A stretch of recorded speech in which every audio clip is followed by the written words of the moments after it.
Hello guys, welcome back to Dani's days. Dani's ഡേയ്സിന്റെ പുതിയൊരു വീഡിയോയിലേക്ക് എല്ലാവർക്കും സ്വാഗതം. ഇവിടെ നേമി ബേബി രാവിലെ തന്നെ ബഹളമൊക്കെ വെച്ച് തുടങ്ങിയിട്ടുണ്ട്.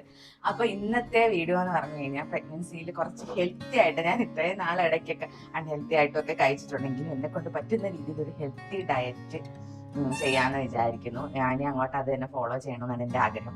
പക്ഷേ നമുക്ക് പറയാൻ പറ്റത്തില്ല, നമ്മൾ പ്രഗ്നൻസി സമയത്ത് നമുക്ക് എന്തൊക്കെ ക്രേവിങ്സ് വരുമെന്ന് നമുക്ക് അറിയത്തില്ലല്ലോ. ഇപ്പൊ കഴിച്ചില്ലെങ്കിൽ പിന്നെ എപ്പോഴല്ലേ കഴിക്കുന്നത്. അതുകൊണ്ട് അങ്ങനത്തെ കുറച്ച് ഫുഡ്സും ഒക്കെ ആഡ് ചെയ്യും. എന്നാലും മാക്സിമം ഹെൽത്തി ആക്കാനൊക്കെ നോക്കാം. എനിക്ക് കഴിഞ്ഞ പ്രഗ്നൻസി ടൈമിൽ കൂടുതലും സ്വീറ്റ് ക്രേവിങ്സ്, ഭയങ്കര സ്വീറ്റ് ക്രേവിങ്സ് ആയിരുന്നു. പക്ഷേ ഈ പ്രഗ്നൻസിയിൽ അങ്ങനെ ഇല്ല കേട്ടോ. എനിക്ക് കൂടുതലും പുളി, എരി അതൊക്കെയാണ് താല്പര്യം. അതുകൊണ്ട് ഒരു സ്വീറ്റ് സൈഡ് അങ്ങ് മാറ്റി നിർത്താം. അപ്പോൾ നമുക്ക് രാവിലെ തന്നെ എന്തോ കഴിക്കുന്നതെന്ന് നമുക്ക് നോക്കാം കേട്ടോ. പിന്നെ ഈ ആദ്യം മാത്രമേ ഉള്ളായിരിക്കും ലൈവ് വോയിസ്, പിന്നെ ഫുള്ള് വോയിസ് ഓവർ ആയിരിക്കും. പിന്നെ വൈകിട്ട് പുറത്ത് പോകണുണ്ട്, അപ്പോൾ കഴിക്കുന്ന ഫുഡ് എന്താണെന്ന് എനിക്ക് ഇപ്പോഴേ പ്രഡിക്റ്റ് ചെയ്യാൻ പറ്റത്തില്ല. അപ്പൊ അതുകൊണ്ടാണ് ഞാൻ മുൻകൂട്ടി തന്നെ പറയുന്നത്. ഫുള്ള് ഹെൽത്തി ആവോ ഇല്ലയോ എന്ന് എനിക്കൊരു ഉറപ്പില്ല. അപ്പൊ എന്തായാലും നമുക്ക് വീഡിയോയിലേക്ക് ഇടാം. അപ്പോൾ രാവിലത്തെ ബ്രേക്ക്ഫാസ്റ്റ് അപ്പവും സാമ്പാറും ആയിരുന്നു കേട്ടോ. അപ്പവും സാമ്പാറും ഞാൻ നിനു ബേബിയുടെ ഒരുമിച്ചിരുന്നാണ് കഴിച്ചത്.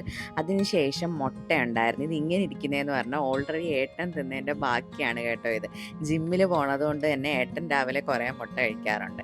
അത് കഴിഞ്ഞിട്ട് ഞാനും നിനു ബേബി നേരെ കിച്ചണിലോട്ട് പോയി. കിച്ചണിൽ അവൾ അവിടെ ഇതാണ് അവളുടെ പൊസിഷൻ. അവിടെ ഇരുത്തിയിട്ടാണ് ഞാൻ എൻ്റേതായ ചെറിയ ചെറിയ പണികളൊക്കെ ചെയ്യുന്നത്. നിനു ബേബി അപ്പവും സാമ്പാറും ആയതുകൊണ്ട് കുറച്ചേ കഴിച്ചോളൂ. അതുകൊണ്ട് ഞാൻ കുറച്ച് കുറുക്കൽ കാച്ചി കൊടുക്കുകയാണ് കേട്ടോ. അതിൻ്റെ ഇടയ്ക്ക് ഏട്ടൻ അവിടെ സ്പീക്കറിൽ പാട്ടിട്ടു. അതിനനുസരിച്ച് ഡാൻസ് കളിക്കാനൊക്കെ തുടങ്ങി. ഞാനിപ്പോൾ റീസെൻ്റായിട്ട് സൊസൈറ്റിയിൽ നിന്ന് പാല് മേടിക്കാൻ തുടങ്ങിയിട്ടുണ്ട്. അതിൽ നിന്നാണ് നീനു ബേബിക്ക് കാച്ചി കൊടുക്കുന്നത്. പിന്നെ എനിക്കാണെങ്കിൽ കവർ പാലേ ഉണ്ടായിരുന്നുള്ളൂ കേട്ടോ. അതുകൊണ്ടാണ് ഞാൻ കവർ പാല് കുടിക്കുന്നത്. അപ്പം ഞാനത് കാച്ചി അതും കുറച്ച് കുടിച്ചു. പാലൊക്കെ കുടിക്കണമെന്ന് ഡോക്ടർ പ്രത്യേകം പറഞ്ഞിട്ടുണ്ടായിരുന്നു കേട്ടോ. അത് കഴിഞ്ഞിട്ട് ഞാനും നീനു ബേബിയും കുറച്ച് നേരം പുറത്തൊക്കെ വന്നിരുന്നു. ആ സമയത്ത് അമ്മ അവിടെ മീൻകറി ഉണ്ടാക്കുവാണ് കേട്ടോ. നല്ല ചൂര മീൻകറിയാണ്. ഗ്യാസാണ് ചൂര, പക്ഷേ നല്ല ടേസ്റ്റ് അല്ലേ ചൂരക്കറി. അമ്മ ഉണ്ടാക്കുന്ന കറിക്കാണെങ്കിൽ ഒരു പ്രത്യേക ടേസ്റ്റാണ് കേട്ടോ. അതിൻ്റെ ഇടയ്ക്ക് ഉച്ചക്കലത്തേക്ക് വേണ്ടുന്നുള്ള സാലഡിനുള്ള കുക്കുംബറും ക്യാരറ്റും ഒക്കെ ഏട്ടൻ അരിഞ്ഞുകൊണ്ടിരിക്കുകയാണ്. ഏട്ടൻ അരിയുന്ന കാണാൻ നിങ്ങളെപ്പോലെ തന്നെ എനിക്കും ഭയങ്കര ഇഷ്ടമാണ് ഏട്ടാ. നല്ലൊരു രസമാണ് കണ്ടുകൊണ്ടിരിക്കാൻ.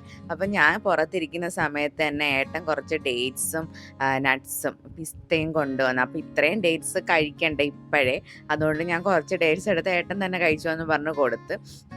അത് കഴിഞ്ഞിട്ട് ഞാൻ അതെടുത്ത് കഴിക്കാൻ തുടങ്ങി കേട്ടോ. അപ്പം ഈ സമയത്തൊക്കെ നീനു ബേബി നല്ല ഉറക്കമാണ്. ഏട്ടൻ എൻ്റെ ക്ലോസപ്പ് വന്ന് എടുത്തുകൊണ്ടിരിക്കും. അപ്പം ഞാൻ ഇടയ്ക്കിരുന്ന് ചിരിക്കുന്ന ഷോട്ട്സൊക്കെ ഉണ്ട് കേട്ടോ. അത് കഴിഞ്ഞിട്ട് ഞാനൊരു കാരക്ക എടുത്ത് കഴിച്ചുകൊണ്ടിരുന്നപ്പോൾ ഏട്ടൻ വരുന്നു വീണ്ടും ഒരു പഴമായിട്ട്. എനിക്കാണെങ്കിൽ ഏത്തപ്പഴം അത്ര ഇഷ്ടമല്ല കേട്ടോ. അപ്പോൾ ഏത്തപ്പഴം കഴിച്ച് കഴിഞ്ഞാൽ നമ്മൾ പെട്ടെന്ന് വണ്ണം വെക്കുന്ന കണക്ക് എനിക്ക് ഫീൽ ചെയ്യും. അതിൻ്റെ ഇടയ്ക്ക് ഞാനൊരു പടവും കാണുന്നുണ്ട്, പ്രേ ഫോർ ഡെവൾ എന്ന് പറയുന്ന ഒരു എക്സോസിസം ഒക്കെ കാണിക്കുന്ന ഒരു പടം. അത് കഴിഞ്ഞപ്പോഴത്തേക്ക് നീനു ബേബി ഉറക്കമൊക്കെ കഴിഞ്ഞ് എഴുന്നേറ്റ് വന്ന് ഞാനും നീനു ബേബിയും കൂടെ ഫുഡ് കഴിക്കാനുള്ള, ഉച്ചയ്ക്ക് ലഞ്ച് കഴിക്കാനുള്ള പരിപാടിയിലായിരുന്നു. നല്ല മീൻ തോരനും ചൂരക്കറിയും ഞാൻ കഷ്ണം നീനു ബേബിക്ക് മാത്രമായിട്ടേ എടുത്തിട്ടുള്ളൂ കേട്ടോ. പിന്നെ നല്ല സാമ്പാറൊക്കെ ഉണ്ടായിരുന്നു. നീനു ബേബി ഇപ്പോഴത്തെ പരിപാടി എന്ന് പറഞ്ഞു കഴിഞ്ഞാൽ അവൾ ഓരോന്ന് തൊട്ട് കാണിക്കും. നമ്മൾ കറക്റ്റായിട്ട് അത് തന്നെ അവൾക്ക് എടുത്തു കൊടുക്കണം. അപ്പം നല്ല ഹെൽത്തി ആയിട്ട് തന്നെയാണ് ഞാൻ കഴിച്ചത്. അതിൻ്റെ കൂടെ ഏട്ടൻ ഇടയ്ക്ക് സാലഡ് കൊണ്ടുവരുന്നുണ്ട് കേട്ടോ. സാലഡ് കൊണ്ടുവന്നിട്ടുണ്ട്. നല്ല ക്രിയേറ്റീവായിട്ട് നല്ല അടിപൊളിയായിട്ട് അരിഞ്ഞ് ഹോട്ടലിലൊക്കെ അരിയുന്ന രീതിയിൽ അരിഞ്ഞ് കൊണ്ടുവരുന്നുണ്ട്. അത് കഴിഞ്ഞിട്ട് നമ്മൾ ഈവനിങ് കൊല്ലത്തോട്ട് പോകാനുള്ള തയ്യാറെടുപ്പിലാണ്. അതിൻ്റെ ഇടയ്ക്ക് കുറച്ച് ഡേറ്റ്സ് ഞാൻ നീനുമ്മയ്ക്ക് കൊടുത്തു. ഞാൻ അവിടെ തൂത്തൊക്കെ വൃത്തിയാക്കി. അത് കഴിഞ്ഞിട്ട് നമ്മൾ നേരെ കൊല്ലത്തോട്ട് പോകാൻ പോവുകയാണ്. അതിൻ്റെ ഇടയ്ക്ക് ഞാൻ കുറച്ച് തണ്ണിമത്തനൊക്കെ കട്ട് ചെയ്ത് വെച്ചു. കാരണം പോണ വഴിക്കൊക്കെ എനിക്ക് വിശന്നാലോ, അപ്പോൾ അവിടെ ചെല്ലുമ്പോഴും വിശന്നാലോ. അവിടെ എല്ലാവരും അമ്പലത്തിൽ പോകാനുള്ള തിരക്കിലൊക്കെ ആയിരിക്കും. അപ്പം ആൻറ്റീനെയൊക്കെ ബുദ്ധിമുട്ടിക്കണ്ടല്ലോ എന്ന് വിചാരിച്ച് ഞാൻ ഓൾറെഡി അതെല്ലാം അങ്ങ് അരിഞ്ഞു വെച്ചു. അത് കഴിഞ്ഞിട്ട് കുളിച്ചിട്ടൊക്കെ വന്ന് നീനു ബേബീനെ ഡ്രസ്സൊക്കെ ഇട്ട് ഒരുക്കി. എനിക്ക് എന്തോ ഈ ഫ്രാക്ക് ഇട്ടപ്പം ഭയങ്കര വലിയ കുട്ടീനെ കണക്ക് തോന്നി കേട്ടോ. അതിൻ്റെ ഇടയ്ക്ക് അവളുടേതായ ആക്ഷൻസ് ഒക്കെ കാണിക്കുന്നുണ്ട്. നീനു ബേബി തലമുടിയൊക്കെ കെട്ടി പൊട്ടൊക്കെ ഇട്ട് സുന്ദരിയായി. എനിക്ക് ഭയങ്കരമായിട്ട് ഇഷ്ടപ്പെട്ടു കേട്ടോ. ഇതൊക്കെ ചിരിക്കാൻ പറയുമ്പോൾ അവൾ ചിരിക്കുന്നതാണ് കേട്ടോ. ചിരിക്കാൻ പറയുമ്പോൾ നല്ല അടിപൊളിയായിട്ട് അവൾ ചിരിക്കും. അത് കഴിഞ്ഞിട്ട് ഞാനും റെഡി ആയിട്ട് വന്ന കേട്ടോ. അപ്പം നമ്മളിനി കൊല്ലത്തോട്ട് പോവുകയാണ്. അവിടെ അമ്പലത്തിൽ ഉത്സവം സ്റ്റാർട്ട് ചെയ്തിട്ടുണ്ട്. അതിൻ്റെ ഭാഗമായിട്ടാണ് കേട്ടോ നമ്മൾ പോണത്. നമ്മുടെ ഫാമിലി പോലെ തന്നെയാണ് കേട്ടോ നമ്മുടെ ഫ്രണ്ട്സ്. നല്ല ഭയങ്കര ഒരു ബോണ്ടിങ് ആണ് നമ്മൾ തമ്മിൽ. ഒരാൾക്ക് പ്രശ്നം ഉണ്ടായാൽ കൂടെ നിൽക്കുന്ന ഫ്രണ്ട്സ് എന്ന് പറയുന്നത് ഭയങ്കര ലക്കിയാണ്. അപ്പോൾ ഇത് ഞാൻ ഇന്നലെ ഉണ്ടാക്കിയൊരു ഡിഷാണ് കേട്ടോ. അപ്പോൾ നിങ്ങൾ മസ്റ്റായിട്ടും ട്രൈ ചെയ്യണം. ഈ ഏത്തപ്പഴമൊക്കെ വെറുതെ ഇരുന്ന് ചീത്തയായി പോകുന്നതിനെക്കാട്ടി നല്ലത് ഇങ്ങനെ ഉണ്ടാക്കി കഴിച്ചു കഴിഞ്ഞാൽ നല്ല ടേസ്റ്റാണ്. മീനുമ്മേ നന്നായിട്ട് കഴിച്ചു കേട്ടോ. നമുക്ക് പെട്ടെന്ന് ഒരു സ്വീറ്റ് ക്രേവിങ്സ് ഒക്കെ വരുമ്പം പെട്ടെന്ന് ഉണ്ടാക്കി കഴിക്കുന്നതാണ്. ഷുഗർ ആഡ് ചെയ്യുന്നില്ല, എന്നാലും ശർക്കരപ്പാനിയാണ് കേട്ടോ ഇതിനകത്ത് ആഡ് ചെയ്യുന്നത്. എന്തായാലും മധുരം തന്നെ, പക്ഷെ നല്ല ടേസ്റ്റ് ഉണ്ടായിരുന്നു. എനിക്ക് ഭയങ്കരമായിട്ട് ഇഷ്ടപ്പെട്ട്. എന്തായാലും നിങ്ങളൊന്ന് ട്രൈ ചെയ്ത് നോക്കണം. അതുകൊണ്ടാണ് ഞാൻ ഈ വീഡിയോയും കൂടി ഇതിനകത്ത് ഉൾപ്പെടുന്നത്. മസ്റ്റ് ട്രൈ ആണ് കേട്ടോ. അങ്ങനെ ഫൈനലി നമ്മൾ അവിടെ എത്തിയപ്പോൾ തന്നെ ഞാൻ പറഞ്ഞില്ലേ എനിക്ക് വിശക്കുമെന്ന്. ഞാൻ അവിടെ നിന്ന് തണ്ണിമത്തം കഴിച്ച്. യെല്ലോ കളറാണ് കേട്ടോ തണ്ണിമത്തം. ഭയങ്കര മധുരം ഉണ്ടാവുമെന്ന് പറഞ്ഞാൽ വാങ്ങിച്ചത്, പക്ഷെ മധുരമൊന്നും ഉണ്ടായിരുന്നില്ല. ഇതിലും നല്ലത് പച്ചയായിരുന്നു. ഇതിന് റേറ്റിലും കുറച്ച് വ്യത്യാസമുണ്ട്. കുറച്ച് നീനു ബേബിയും കഴിച്ച്, നീനു ബേബി പിന്നെ കഴിച്ചോളും. എന്ന് വെച്ചാൽ വലിയ മധുരത്തിൻ്റെ ആവശ്യമൊന്നുമില്ല.